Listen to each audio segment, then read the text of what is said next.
Hello दोस्तों, अगर आप मेरी वीडियो को फर्स्ट टाइम देख रहे हैं तो मैं अपने बारे में बताना चाहती हूँ। मैं हूँ मोनिका। मैं बात करती हूँ लॉ ऑफ अट्रैक्शन की, होपोनोपोनो के बारे में और मेडिटेशन के बारे में और भी बहुत सारे टॉपिक्स को कवर करती हूँ। आज हम एक फेमस ऑथर जो है लुइस हे की एक बुक है उनकी मिरर वर्क, उसकी इंट्रोडक्शन से स्टार्ट करके डे 1 की शुरुआत करेंगे। उसके बारे में हम इंट्रोडक्शन देंगे। लुइस हे कौन थी, इनके बारे में मैंने आपको जो कल मैंने वीडियो पोस्ट किया था उसमें आपको बता दिया है। इस बुक में उन्होंने क्या लिखा है उसके बारे में हम बात करते हैं। लुइस हे ने इस बुक में बहुत सारे जो आपकी लाइफ के एस्पेक्ट्स हैं, जैसे कि हेल्थ है, मनी है, करियर है, रिलेशनशिप है, उन सबको आप एक मिरर टेक्निक के द्वारा कैसे हील कर सकते हैं। और आपका इनर चाइल्ड हील, बहुत सारी ऐसी चीज़ें हैं जिन्होंने एक एक चैप्टर में बहुत ही अच्छे तरीके से समझाया है। उन सबको हम डे 1 से लेके 21 डे तक लगातार हम इसकी प्रैक्टिस करेंगे। जैसे जैसे मैं आपको बताती जाऊंगी आप वैसे वैसे करते जाइए। इस बुक में मेरा कोई भी कंट्रीब्यूशन नहीं है, मैं सिर्फ उनकी एक बुक को आपके सामने अपनी लैंग्वेज में रिकॉर्ड करके इस वीडियो को पोस्ट कर रही हूँ। सबसे पहले इस चैप्टर की शुरुआत से पहले मैं लुइस हे का शुक्रिया अदा करती हूँ कि उन्होंने हमें इतनी प्यारी बुक जो है वो हम सबको गिफ्ट में दी है ताकि हम अपनी लाइफ को हील कर सकें। थैंक यू लुइस ही जी, आपका बहुत बहुत धन्यवाद। चलिए फिर स्टार्ट करते हैं इंट्रोडक्शन से इस बुक के बारे में। मिरर वर्क, खुद से प्रेम करो, यह 21 डे का जो कोर्स है उसमें आप सबका स्वागत है। यह जो वीडियो है ये ऑथर के जो बुक है खुद से प्रेम करो पर आधारित है। अगले 3 हफ्तों में आप सीखेंगे कि कैसे सिर्फ एक आईने में देखकर आप अपने जीवन में बदलाव ला सकते हैं। खुद से प्रेम करो, अपनी आंखों में गहराई से देखना और अफर्मेशंस दोहराना, अपने आप से प्रेम करना सीखना और दुनिया को एक सुरक्षित एवं प्रेम करने वाले स्थान के रूप में देखने के लिए मुझे मिला है सबसे प्रभावी तरीका। मैं लोगों को मिरर वर्क, खुद से प्रेम करो करना तब से सिखा रही हूँ जब से मैं अफर्मेशन सिखा रही हूँ। ये ऑथर की वर्ड्स हैं, मेरे नहीं। सीधे शब्दों में जो कुछ भी हम कहते हैं या सोचते हैं वो एक अफर्मेशन है। मतलब जो कुछ भी हम अपने आप से कहते हैं, बोलते हैं, उन्हें अफर्मेशन कहा जाता है। आपको स्वयं से कही गई सभी बातें, आपके मन में चल रहे विचार अफर्मेशन को की एक धारा है। ये अफर्मेशन आपके अपचेतन के लिए संदेश है जो सोच और व्यवहार के अभ्यस्त तरीके स्थापित करते हैं। पॉजिटिव अफर्मेशन आपके अंदर उपचारात्मक विचार और सोच का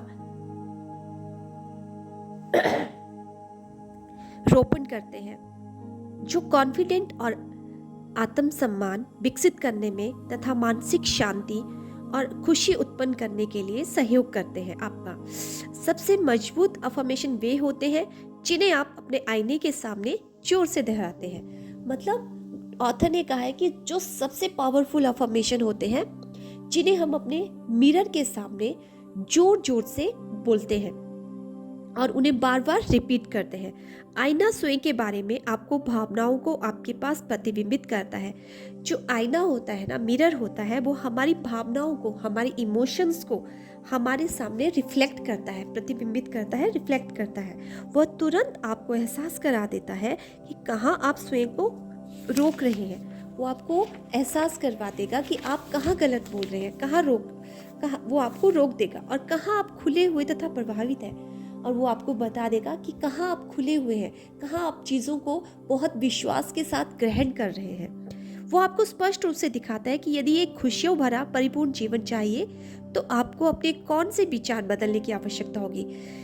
जब आप खुद से प्रेम करना सीखेंगे तो आप अपने कहे शब्दों और अपने किए गए कार्यों के प्रति और अधिक जागरूक हो जाएंगे। आप पहले अपना जितना ध्यान रखते थे उससे कहीं अधिक गहरे स्तर का ध्यान रखने लगेंगे।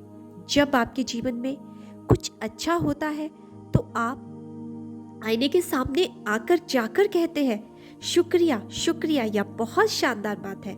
ऐसा करने के लिए थैंक यू, धन्यवाद। यदि आपके साथ कुछ बुरा होता है तो आप आईने के पास जाकर कह सकते हैं ठीक है, मैं तुमसे बहुत प्यार करता हूँ, या जो भी कुछ हुआ है बीत जाएगा, लेकिन मैं तुमसे फिर भी प्यार करता हूँ या करती हूँ और हमेशा करूँगी। मतलब अगर आपकी लाइफ में अच्छा होता है तो उसे भी आप मिरर के आगे कहिए, और अगर कुछ बुरा भी होता है तब भी मिरर के आगे कहिए, लेकिन इस तरह से कहिए कि जो कुछ भी हुआ है ये कुछ पल के लिए है, कुछ समय के लिए है, ये भी बीत जाएगा, ये भी ठीक हो जाएगा, और फिर रिलैक्स हो जाइए। हम में से अधिकांश लोगों के लिए आईने के सामने बैठना और स्वयं का सामना करना शुरुआत में मुश्किल होता है, इसलिए हम इस प्रक्रिया को खुद से प्रेम करो कहते हैं। लेकिन जब आप यह काम करते रहते हैं तो आप स्वयं के प्रति कम आलोचनात्मक होने लगते हैं। लेकिन जब आप इसे प्रैक्टिस में लाते हैं ना, कहा जाता है कि हमारी कोई भी जो आदत है ना वो प्रैक्टिस से बनती है, चाहे वो अच्छी है चाहे बुरी है। कोई भी अगर बुरी आदत है उसकी भी हमने लगातार प्रैक्टिस की है तभी वो बनी ना। एक दिन में कोई भी अच्छी आदत नहीं बनती है और ना ही कोई बुरी आदत बनती है। तो जब हम आप इसको प्रैक्टिस में लाते हैं तो हम जो अपने जो क्रिटिसाइज करते रहते हैं ना वो कम हो जाता है, और यह काम आईने के साथ एक खेल का रूप लेने लगता है। परंतु बहुत जल्दी आपका आईना आपका दोस्त बन जाता है, दुश्मन के स्थान पर एक प्रिय दोस्त बन जाता है, मित्र बन जाता है। खुद से प्रेम करो सबसे प्यारा उपहार है जो आप स्वयं को दे सकते हैं। दोस्त अच्छे लग रहे हो या कितना मजेदार काम है ना, ऐसे आप कह सकते हैं। कहने में सिर्फ 1 सेकंड लगता है, दिन भर में कई बार स्वयं को ऐसे छोटे छोटे पॉजिटिव मैसेजेस देना बहुत इंपॉर्टेंट होता है। जितना अधिक आप स्वयं की अपने आप की प्रशंसा करेंगे, प्रेज करेंगे, स्वयं को पसंद करने के लिए और मुश्किल स्वयं में स्वयं का समर्थन करने के लिए आईने का इस्तेमाल करेंगे, आपके साथ आपका जो रिलेशन है उतना ही गहरा और बहुत ही आनंददायक होता जाएगा। आप सोच रहे होंगे इस कार्यक्रम के लिए 21 ही दिन क्यों चाहिए? इस चीज के लिए आपको 21 दिन क्यों चाहिए? क्या हम एक दिन में नहीं कर सकते? क्या आप वास्तव में सिर्फ 3 हफ्तों में अपना जीवन पूरी तरह बदल सकते हैं? नहीं, लेकिन आप बदलाव के बीज तो बो ही सकते हैं ना। जब आप खुद से प्रेम करना जारी रखेंगे तो ये बीज मन की नई और हेल्दी हैबिट्स को विकसित आपके अंदर, मन के अंदर एक हेल्दी हैबिट जो है वो विकसित होने लगेगी, जो आपके लिए खुशियों भरे परिपूर्ण जीवन के द्वार खोल देगी। तो आइए शुरू करिए ये 21 डेज का mirror work, self love with mirror practice. अपने आप से फर्स्ट चैप्टर है इस वीक का, पहले वीक का फर्स्ट चैप्टर है स्वयं से प्रेम करना। इसे मैं कल के वीडियो में कल मैं इसको अपलोड करूंगी। आज के लिए इतना ही काफ़ी है। आज के इस जो बुक का जो इंट्रोडक्शन है वो मैंने इस वीडियो में बताया है। तो थैंक यू वेरी मच। मेरे इसको सुनने के लिए आपका बहुत बहुत शुक्रिया था। अगर आपको इस वीडियो में कुछ भी अच्छा लगा है तो प्लीज़ कमेंट कीजिए, सब्सक्राइब कीजिए, शेयर कीजिए, और अगर आपको मेरी आवाज़ भी अच्छी लगी है तो उसके लिए भी एक लाइक कर दीजिए। Thank you very much. Bye bye and take care.